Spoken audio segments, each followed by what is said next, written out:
महिलाओं का शोषण भी हो रहा था और प्रधानमंत्री के सामने भी बताने को तैयार हैं, प्रूफ है ऑन कैमरा। तो मैं किसी महिला का नाम नहीं लूँगा, कुछ नहीं बहुत कुछ गलत हुआ है, इसलिए आवाज़ उठाई और आज पूरा देश उस बेटी के साथ में है।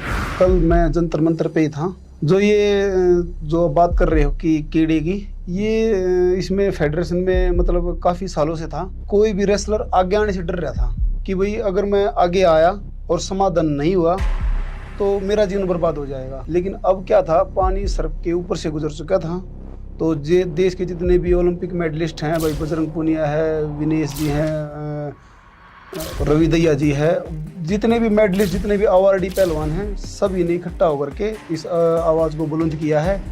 और आज आप देख ही रहे हैं, फैसला पहलवानों के हक में ही है। पर मैं ये जानना चाहता हूँ थोड़ा और, आपने सब मर्दों के नाम लिए, क्या ये प्रॉब्लम मर्दों के साथ थी? नहीं, मैं लेडीज़ पहलवानों के भी साथ में थी ये। जैसे विनेश जो है वर्ल्ड की पहलवान है, वो उसको देश की हर बच्चा, हर मतलब जन जानता है उसको।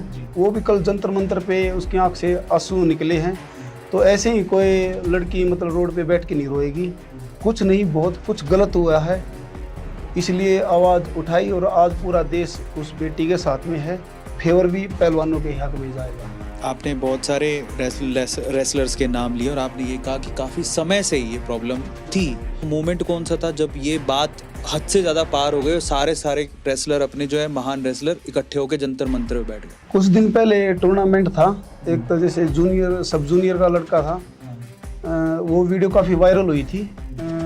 मतलब गाड़ी ऐसी थी कि मैं ऑन कैमरा नहीं बता सकता, क्योंकि वो बड़ी गंदे उससे बोले थे। तो पूरे पहलवानों में गुस्सा था, रोष था। और जब बात उठ करके ये आई, महिलाओं का शोषण भी हो रहा था।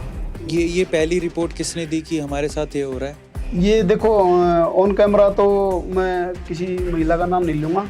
और जो विनेश जी ने कल बताया कि भाई अगर मामला कोर्ट तक गया तो वहाँ पर वो लड़की आएंगी, और प्रधानमंत्री के सामने भी बताने को तैयार हैं, विद प्रूफ है। शोषण था 100%, इसमें कोई झूठ नहीं है। फेडरेशन में काफ़ी धांधलेबाजी और गंदगी थी, क्योंकि फेडरेशन के जो अध्यक्ष हैं ये अपनी दादागिरी चला रहे थे। इसीलिए मतलब पहलवानों को एकजुट होकर के जंतर मंतर पे आना पड़ा। देखो, जो सिलेक्शन होता है वो मंत्री जी के हाथ में तो है नहीं।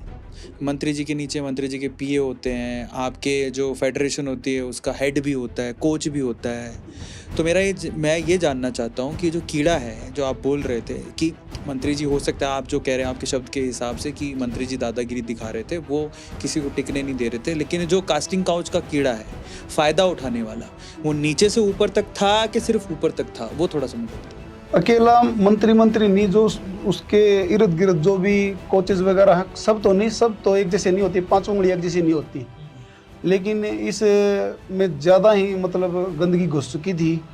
जो कुछ कोच भी हैं वो भी इसका फ़ायदा उठा रहे थे, लेडीज़ रेसलरों का भी फ़ायदा उठा रहे थे। वो मनमानी करते थे अपनी, कहीं ना कहीं। मतलब एक ये होता है ना कि भाई बंदे इस संस्था में, मतलब ऐसे बंदे होने चाहिए कि जिनको जुनून हो कि हमारे देश की पहलवानी को और ऊपर उठा जाए। लेकिन कहीं ना कहीं अब फेडरेशन में बहुत ही धांधलेबाजी और गंदगी थी, तो अब ज़रूरत थी इसको उखाड़ फेंकने की।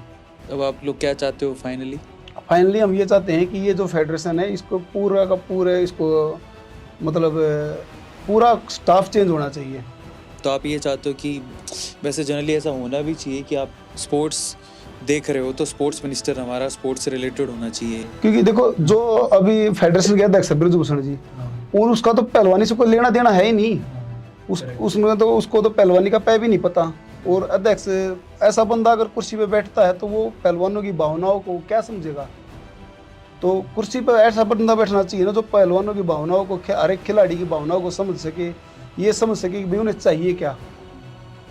तो इस चीज़ की कमी थी। और इसके विपरीत वो मतलब कहीं ना कहीं अपने स्वार्थ के लिए जी रहे थे। तो ये पहलवानी के लिए मतलब अच्छी बात नहीं थी कुछ चीज़। ऑब्वियसली पहलवानी जी, मैं तो कहता हूँ खेल के लिए भी अच्छी बात नहीं है।